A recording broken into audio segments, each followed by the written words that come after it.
Varicose veins కి సరైన చికిత్స కోసం సంప్రదించండి ఎవిస్ హాస్పిటల్.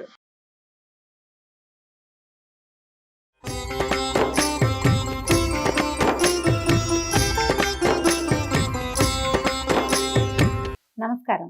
విష్ణు పురాణం 3వ భాగంలోకి వచ్చాం. అయితే ఈ పాలకడల్లో నుంచి ఉద్భవించినటువంటి లక్ష్మీదేవిని ఇంద్రుడు పరిపరి విధాలుగా ప్రార్థించి తన అన్ని రకాల విద్యలందు వ్యవహారాలయందు లక్ష్మీ కటాక్షం కలగాలని అనేక విధాలుగా ప్రార్థించారు. అప్పుడు లక్ష్మీదేవి తథాస్తు అని ఇంద్రుడిని అనుగ్రహించింది. అప్పటి నుంచి ఇంద్రుడి నివాసం లక్ష్మీ కళతో రాణిస్తూ ఉండేది. వాసుదేవుడు కృతయుగమునందు పరశురాముడుగా అవతరించగా లక్ష్మీదేవి భూదేవి అయింది. త్రేతాయుగంలో శ్రీరాముడుగా అవతరించగా లక్ష్మీదేవి సీతాదేవి అయింది. ద్వాపరయుగంలో కృష్ణావతారుడు కాగా ఆ దేవి రుక్మిణీదేవి అయింది. కలియుగంలో సూర్యరూపుడు కాగా ఆమె పద్మిని అయింది. ఈ విధంగా లక్ష్మీదేవి పద్మాక్షణకు తోడై ఉంటుంది. ఆ స్వామి దేవరూపంలో ఉంటే ఆ దేవి దేవతాకాంత రూపాన, మానవ రూపంలో ఉంటే మానవకాంతగా ఉండి శబ్దమును అనుసరించే అర్థంలాగా అనుసరిస్తూ ఉంటుంది అని లక్ష్మీ చరిత్ర పరాశర మహర్షి చెప్పగా మైత్రేయుడు ఇట్లా అడిగాడు. అయితే భృగువు మొదలైన మునుల యొక్క సృష్టి విశేషాలు వివరించండి అంటే, భృగువుకి ఖ్యాతి యందు ధాత విధాత అనే కొడుకులు, వారికి మేరుపుత్రికలు ఆయతి నియతి అనే కన్యలు భార్యలుగా అయ్యారు. ధాతకి ఆయతి యందు ప్రాణుడు, విధాతకు నియతి యందు మృకండు జన్మించారు. ఆ మృకండుని కుమారుడే మార్కండేయుడు, దీర్ఘాయువు చిరంజీవి, ఇప్పటికి కూడా జీవించే ఉన్నారు మార్కండేయుల వారు అని చెప్పుకుంటాం. ప్రాణునకు వేదచరుడు, వానికి ద్యుతిమంతుడు, అతనికి అజరుడు జన్మించారు. వారి వంశాలు మిక్కిలిగా విస్తరించాయి. మరీచికి సంభూతి యందు పౌర్ణమాసుడనే కుమారుడు, అతనికి విరజుడు, పర్వతుడు అని 2 కొడుకులు. అంగిరసునకు స్మృతి యందు అసుమతి, రాక, సినీవాలి, కుహు అనే 4 జన్మించారు. అత్రికి అనసూయ యందు చంద్రుడు, దూర్వాసుడు, దత్తాత్రేయుడు అని 3 దివ్యశోభా మహిమాన్వితులు బ్రహ్మ శివకేశవాంశ సంజాతులుగా జన్మించారు. ప్రీతికి దత్తాగ్ని, అతడు స్వయంభువ మన్వంతరమునందు అగత్యుడు అయ్యాడు. అయితే ఇది ఎలా అంటే, మనకి సృష్టి క్రమంలో రకరకాల పేర్లు చెప్తారు. మనం ఇప్పటికీ కూడా కొంతమంది ఋషులవి మహర్షులవి పేర్లు రకరకాల కథల్లో పురాణాల్లో వింటూ ఉంటాం. పులహునకు క్షమయందు కర్దముడు, సహిష్ణువు, ఊర్ధ్వరేతుడు జన్మించారు. క్రతువునకు సన్నతి యందు వాలఖిల్యాదులు 66 జన్మించారు. 65 పుట్టారట. వశిష్ఠునకు ఊర్జయందు విరజుడు, గోత్రుడు, ఊర్ధ్వబాహుడు, సవనుడు, అనఘుడు, సుతపుడు, శుక్రుడు అనేటువంటి 7 కొడుకులు జన్మించారు. వాళ్ళు ఉత్తమ మన్వంతరమునందు సప్తర్షులు అయ్యారట. అగ్నికి స్వాహాయందు కలిగిన వారు పావకుడు, పవమానుడు, శుచి. వాళ్ళకి 45 పుట్టారట. ఈ విధంగా 49 మంది అగ్నులు విస్తరించారు. పితృదేవునకు స్వధయందు పితృగణాలు, మేనక, వైతరణి అనే కన్యకలు జన్మించారు. ఆ కన్యలు దివ్యజ్ఞానమూర్తులు, బ్రహ్మవాదినులు, యోగిని దేవతలు అయ్యారు అని చెప్పగా విని, ఇప్పుడు స్వయంభువ మను వంశంలందు పుట్టిన రాజుల చరిత్ర చెప్పమని మైత్రేయుడు అడిగాడట. పరాశరుడు ఇట్లా చెప్తున్నారు. ఆదిమనువైన స్వయంభవునకు ప్రియంవదుడు, ఉత్తానపాదుడు అని 2 కుమారులు. ఉత్తానపాదునకు ఉత్తముడు, ధ్రువుడు అని 2 కొడుకులట. అప్పుడు ధ్రువుడు పరమ భాగవతోత్తముడని పెద్దల మాట కదా, అతని చరిత్ర విస్తరించి చెప్పమని ఇతను అడిగేసరికి మైత్రేయుడు పరాశరుల వారు ఇలా చెప్తున్నారు. ధ్రువ చరిత్ర ఇది చాలా విశేషమైందిగా చెప్తారండి. ఉత్తానపాదుడు ఏకఛత్రముగా భూమిని ఏలుతూ శత్రురాజుల పక్కలో బల్యమై ధైర్య శౌర్య పరాక్రమాలకు రూపమై నయమార్గాన ప్రజాపరిపాలన చేసేవాడు. నిర్విఘ్నంగా భూదేవ తృప్తిగా యజ్ఞాలు చేసేవాడు. దిగంత విశ్రాంతమైన యశస్సు సంపాదించిన మహారాజు. అతనికి సురుచి, సునీతి అని 2 భార్యలు. సురుచి కొడుకు ఉత్తముడు, సునీతి సుతుడు ధ్రువుడు. 2 సోదరులు సమాన రూపరేఖా విలాసులు, విద్యా వివేకాలు కలవారే పెరుగుతూ ఉండగా, ఒకనాడు ఉత్తానపాదుడు నిండు కొలువులో సింహాసనాసీనుడే ఉత్తముణ్ణి ఒళ్ళో ఉంచుకుని ముచ్చట్లాడుతుండగా ధ్రువుడు వచ్చి తండ్రి తొడ మీద కూర్చోటానికి సింహాసనం వద్ద నిలిచి చేయి చాచేట. ఆ సమయంలో సవతి తల్లి సురుచి సభామర్యాదను పాటించక సవతి మాత్సర్యంతో ధ్రువుణ్ణి వారించి నీరసంగా చూసి, ఆగు, ఈ సింహాసనం ఎక్కడానికి నా కొడుకే అర్హుడు గాని నువ్వు కాదు. ఈ రాజుకు నేను ప్రియపత్నిని, సిరి సంపద ఐశ్వర్యము అంతా నాది. నీ తల్లి నా సవితిగా ఉండటం ఏదో ఆమె అదృష్టం అంతే. నా దగ్గరకు వచ్చి ఏదైనా మాట్లాడుతుంది, నేను ఆ మాటలు కూడా లక్ష్య పెట్టను. ఈ సింహాసనం ఎక్కడానికి నా కొడుకైన ఉత్తముడే తగినవాడు. నీకు అలాంటి ఉత్తమత్వం ఉంటేనే ఆ అదృష్టం నీకు కలుగుతుంది. ఊరికే చేయి చాస్తే అదృష్టం పట్టదు, పొమ్మని చేయి పట్టుకుని వెనక్కి నెట్టి వీపు మీద ఒక దెబ్బ కూడా వేసిందట. ధ్రువుడు చెమ్మగిలిన కన్నులతో చెరచెరా నడుస్తూ తల్లి దగ్గరికి వెళ్ళి పెద్దలు చేసిన పని, తండ్రి యొక్క ఉపేక్ష రెండూ చెప్పాడు ఏడుస్తూ. ఆమె దుఃఖంతో కొడుకు కన్నీళ్లు తుడిచి బాగా ఓదార్చి ఏడుపు మాన్పించి కళ్ళ ఒత్తుకుని సన్నటి కంఠస్వరంతో చెప్పిందట, సురుచి అన్నదంతా నిజమే నాయన. రాజు ఆమెపై ప్రాణాలు నిలిపి ఉన్నాడు కనుక ఆమె కొడుక్కి ఆ మన్నన కలుగుతుంది. ఆ పద్ధతిలో మనకంత చనువు ఎట్లా ఉంటుంది? ఆమె సౌభాగ్యవతి కనుక దానికి ఆమె కొడుక్కి కూడా రాజు వల్ల మన్నన కలుగుతుంది. మనం మందభాగ్యులం నాయన, మనకు మన్నన లేదు. ఒకవేళ రేపొద్దున వాడే గనక రాజు అయితే నువ్వు వాడికి అడుగులకు మడుగులొత్తాలి నాయన అని ఆవిడ దుఃఖంతో, ఇంకా ఏమైంది, నా కడుపు కాలిపోయింది, ఇంకేం లేదు, నా పిల్లవాడికి ఏమీ దక్కలేదని ఆమె దుఃఖంతో ఇదైపోతూ ఉంటే ఈ పిల్లవాడు అన్నట్ట, అమ్మా విచారించకు, ఉత్తముడు రాజై రాజ్యమేల్ని, ఆ రాజుకి ఈ రాజ్యము సిరి సంపద ఇచ్చినవాడు మనకెందుకు ఇవ్వడు, మనకు కూడా ఇస్తాడు. ఇదిగో నా మాట విను, అన్న వల్ల ఇప్పటి రాజు పొందిన రాజ్యభోగాలు క్షణికాలు, అలాంటి ఐశ్వర్యం నాకు అక్కర్లేదు. ఆ దేవతలకు పైన ఉండే పదమందు సూర్యచంద్రులు ఉన్నంతకాలం, వెలుగుతున్నంతకాలం నేను ఉండడానికే సంకల్పించాను, ఒకడే నా ప్రతిజ్ఞ అని చిన్న బాలుడైన ధ్రువుడు ఎలాంటి విచారము లేక తపస్సు చేసే సంకల్పంతో తల్లితో చెప్పి నగరం నుంచి బయటికి వెళ్ళిపోయాడు. నగరం వెడలి సమీపాన ఉన్న ఉద్యానవనంలో కృష్ణాజినంపై ఆసీనులై ఉన్నటువంటి సప్తర్షులను చూసి నమస్కరిస్తే వాళ్ళు ఇలా చెప్పారట, నువ్వు ఎక్కడి నుంచి వస్తున్నావు, ఎవరు నువ్వు, నీ పేరేమిటి, ఒంటరిగా ఎందుకు వచ్చావు నాయన, చిన్ని బాలకుడివి నువ్వు అని అడిగితే, నేను ఉత్తానపాదుడనే రాజు కొడుకును, నా పేరు ధ్రువుడు, తపస్సు చేయాలని ఇలా వచ్చాను, నా పూర్వపుణ్య ఫలం వల్ల మీ దర్శనమైందని చెప్పగా విని ఆశ్చర్యపోయి, అయ్యా బాలకుడివి, ఇలా రాజభోగాలు విడిచి తపశ్చర్యకి నిశ్చయించుకోవటం ఏమిటి, ఎందుకు కారణం, నిండా 5 ఏళ్ళు కూడా లేవు నీకు, సుకుమార మోహనాకారం కలిగి ఉన్నావు, లవలేశమైన రోగబాధ అయినా ఉన్నట్టు లేదు, తల్లిదండ్రులు సజీవులై ఉన్నవాడివి, ఇలాంటి నువ్వు కష్టసాధ్యమైన తపస్సుకి ఎందుకు దిగావు, ఇలాంటి చిన్నతనపు బుద్ధిని విడిచి తిరిగి పొమ్మంటే అప్పుడు ధ్రువుడు దుఃఖంతో సవతి తల్లి అన్న మాటలు, తండ్రి ఉపేక్ష, తల్లి విచారము, తన ప్రతిజ్ఞ చెప్పి తిరిగిపోయేది లేదు, దయచేసి నా సంకల్పం సఫలమయ్యేటట్టుగా మార్గోపదేశం చేయమంటే వాళ్ళలో వాళ్ళు ఇలా మాట్లాడుకున్నారట.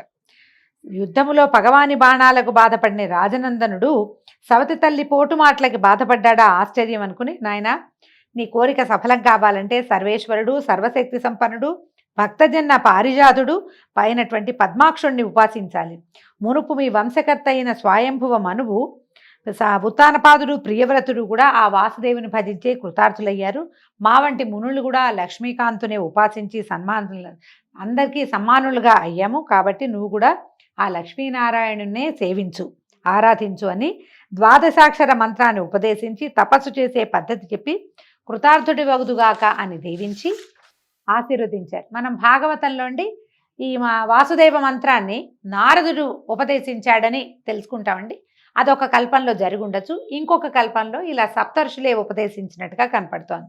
ధ్రువుడు అక్కడి నుంచి యమునా తీరంలో ఉన్నటువంటి మధువనానికి వెళ్ళిపోయి అక్కడ యమునలో స్నానం చేసి మునులు చెప్పిన పద్ధతిలో మనసును విష్ణువు యందు లగ్నం చేసి బాహ్య ప్రపంచాన్ని మరిచి నిశ్చల దీక్షలో ఉండిపోయాడు.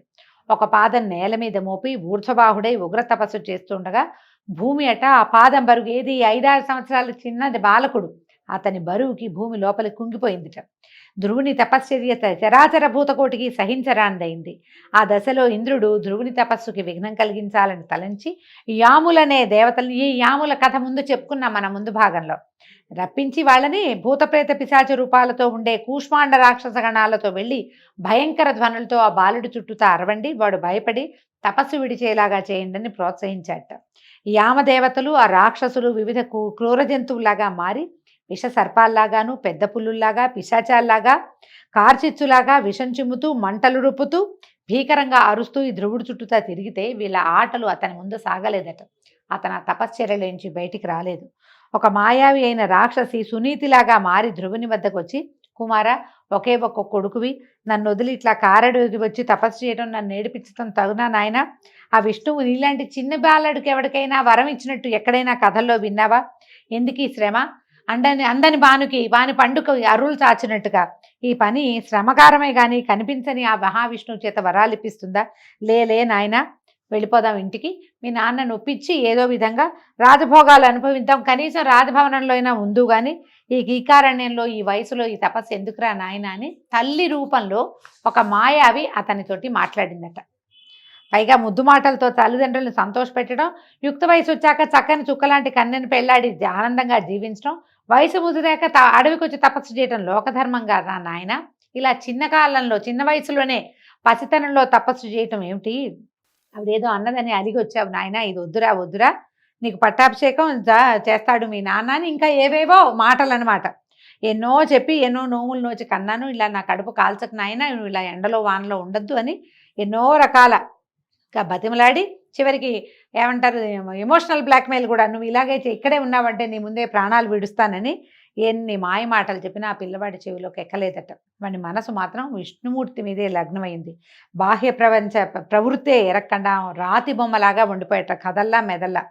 భయంకరాకారులైన రాక్షసులు వచ్చి అతన్ని బెదిరించడానికి ఎంతో ప్రయత్నం చేశారు. ఎంత అరిచినా కేకలు పెట్టినా ఏం చేసినా అందులోంచి బయటపడలేదు. ఇక ఉపేక్షిస్తే లోకాలకి ప్రమాదం కలుగుతుందని ఏం చేశాడట, లక్ష్మీనాథుడికి విన్నవించి ధ్రువుని యొక్క తపస్సు మాన్పించాలని ఇంద్రుడు స్వయంగానే శ్వేతద్వీపానికి వెళ్ళాడట. ఈ వైకుంఠానికి వెళ్ళి ప్రార్థించాడట. లోకేశ్వర, ఉత్తానపాదుడనే రాజు కొడుకు ధ్రువుడు నీ యందు భక్తి కలిగిన వాడు, 5-6 ఏళ్ల పసిప్రాయం వాడు, ఇంతవరకు అలాంటి దీక్షతో ఎవరూ చేయని ఇలాంటి తపస్సు చేస్తున్నాడు. మాన్పించాలని ఎంతో ప్రయత్నం చేశాను కానీ ఫలించలేదు. నిన్ను మెప్పించి నా స్థానం పొందుతాడో, సూర్యస్థానం కొడతాడో, చంద్రస్థానం ఆక్రమిస్తాడో, ఏ దిక్పాలకత్వం కోరి అతను ఇంత తపస్సు చేస్తున్నాడో తెలియట్లేదు తండ్రి అని బెదురుతూ చెప్పేసరికి శ్రీకాంతుడు నవ్వుతూ ఇట్లా అన్నాడట, మహేంద్ర భయపడద్దు, ఆ బాలుడి కోరిక నాకు తెలుసు, మీ స్థానాలేవి కోరడు, ఆ కోరికను నేను నెరవేర్చి తపస్సు మాన్పిస్తాను, నువ్వు నిర్భయంగా ఉండమని ఇంద్రుని పంపించి ధ్రువుని దగ్గరికి వచ్చి పిల్లవాడికి కనపడ్డాడట. కుమారా, నీ తపస్సుకు మెచ్చా, వరం కోరుకోమంటే ధ్రువుడు కళ్ళు తెరిచి నీలనీరద గాత్రుని లక్ష్మీ కళత్రుని చూసి చప్పును లేచి సాష్టాంగంగా నమస్కారం చేసి చేతులు జోడించి ఆనందాతిరేకంతో చాలాసేపు మైమరిచిపోయి అట్లా దిగ్భ్రమతోటి ఉండిపోయాడట. క్రమంగా స్మృతి చెంది గద్గద స్వరంతో, తండ్రి నీ దివ్య రూపం చూసి మైమరిచాను, ప్రార్థించాలంటే మాటే రాకుండా ఉంది, నాకు వాక్శక్తిని ముందు ప్రసాదించంటే అప్పుడు ఏం చేశాడట, విష్ణువు తన చేతిలో ఉన్న శంఖాన్ని, ఏం శంఖం అండి, విష్ణుమూర్తి శంఖం పేరేమిటండి, పాంచజన్యం, ఆ పాంచజన్య శంఖాన్ని అతన్ని శిరస్సు మీద ఉంచాడట. ఉంచేసరికల్లా ఈ ధ్రువుడు సొంపైన వాక్కుతోటి నింపైన మనసుతోటి భాషిస్తూ శ్రీపతిని అనేక విధాలుగా స్తుతించాడు. ధ్రువకృత విష్ణు స్తుతి ఎన్నో రకాలుగా ప్రార్థించాడు. ఇదిగో ఆవు నుంచి పాలు పితికి ఆ పాల నుంచి నెయ్యి తీసి దానిని ఆ ఆవుకే సమర్పించినట్టుగా నీ నుంచి వాక్కును పొంది ఆ వాక్కునే సంస్కృతిగా నీకు సమర్పిస్తే ఆనందిస్తావయ్యా, నువ్విచ్చిన వాక్కుతోటే నిన్ను నేను స్తుతిస్తున్నాను, నీ నటన బహు విచిత్రము, నీలాంటి వాడివి నువ్వేనన్నాడు అని అనేక విధాలుగా స్తుతించగా సంతోషించి శ్రీకాంతుడు నీ ఆరాధనకి స్తుతికి సంతోషించాను, నా దర్శనం వృధా కాదు నాయన, ఏదైనా కోరుకో వరం ఇస్తానంటే అప్పుడు ధ్రువుడు అడిగాడట, అన్ని ప్రాణుల యందు సర్వాంతర్యామి అయి ఉండేటువంటి సర్వేశ్వరుడివి, సర్వజ్ఞుడివి, నీకు నా కోరిక చెప్పడం సముచితమా? అయినా కూడా నీ ఆజ్ఞను అనుసరించి మనవి చేస్తున్నాను, చిత్తగించు. నా తండ్రి కొలువులో గద్దెపై ఉండగా నేను వెళ్ళి తండ్రి ఆసనము మీదకి చేయి తాతగా నా సవితి తల్లి వారించి అక్కడ కూర్చోటానికి నా కొడుకే అర్హుడు కానీ నువ్వు కాదు పో అన్నది. ఆ మాటకి కించపడి లోకేశ్వరుడు అయిన నీ వల్ల అత్యున్నతమైన దివ్య పదాన్ని పొందాలని ప్రార్థించి ఇలా వచ్చి నేను ఆరాధించాను, కాబట్టి నా దీక్ష సఫలం చేయవలసిందిగాని వేడుతున్నాను నాయన, అదే నేను కోరే వరమని అడిగాడు. ఈయన కరుణారసభరిత హృదయుడైనటువంటి విష్ణుమూర్తి, రాకుమార, పూర్వజన్మమున నువ్వు ఒక బ్రాహ్మణుడువు, వేదశాస్త్రాలు చదివి కులాచారం తప్పక తల్లిదండ్రుల్ని అతిభక్తితో సేవిస్తూ జపాదులతో నన్ను ఉపాసిస్తూ నన్ను మనసు యందే ఉంచి ప్రవర్తించేవాడివి. అలాంటి నువ్వు ఒక రాజుడికి మిత్రుడివై అతని వైభవంతో సమాన వైభవం కల ప్రభుత్వం కోరి ఈ జన్మలో రాజనందనుడివై జన్మించావు. బాలుడివై ఉన్నా మాకు నచ్చిన భక్తుడివై ఎనలేని దీక్షతో తపస్సు చేసి మహాపుణ్యుడివయ్యావు. నీ కోరిక నెరవేరేటట్టుగా వరమిస్తున్నాను విను. దేవతలకు, గ్రహాలకు, నక్షత్ర తారాగణములకు పైన ధ్రువస్థానం ఉన్నది, అది నీకిస్తున్నాను. ఆ దివ్య పదమందు నీ తల్లితో నక్షత్ర రూపాన కల్పాంతం వరకు ఉండగలవు. కల్పాంతమందు నీకు మోక్షం ఇస్తానని ఆనందంగా పలికి మహావిష్ణువు అంతర్హితుడయ్యాడట. ఆ సమయమందు సుర నర కిన్నర సిద్ధ సాధ్యాదులు స్తుతించుతూ ఉండగా తల్లితో దివ్య విమానారూఢుడైనటువంటి ధ్రువుడు పై స్థానానికి వెళ్ళాడు. మనము రాజ్యం చేసిన తర్వాత వెళ్ళాడని కొన్ని కథల్లో వింటుంటాం. విష్ణు పురాణం ప్రకారము అతను అప్పుడే తన తల్లితో సహా విష్ణు పదాన్ని దివ్య పదము అయినటువంటి ధ్రువ స్థానాన్ని చేరాడని. ధ్రువము అంటే శాశ్వతమైనది అని అర్థం అండి.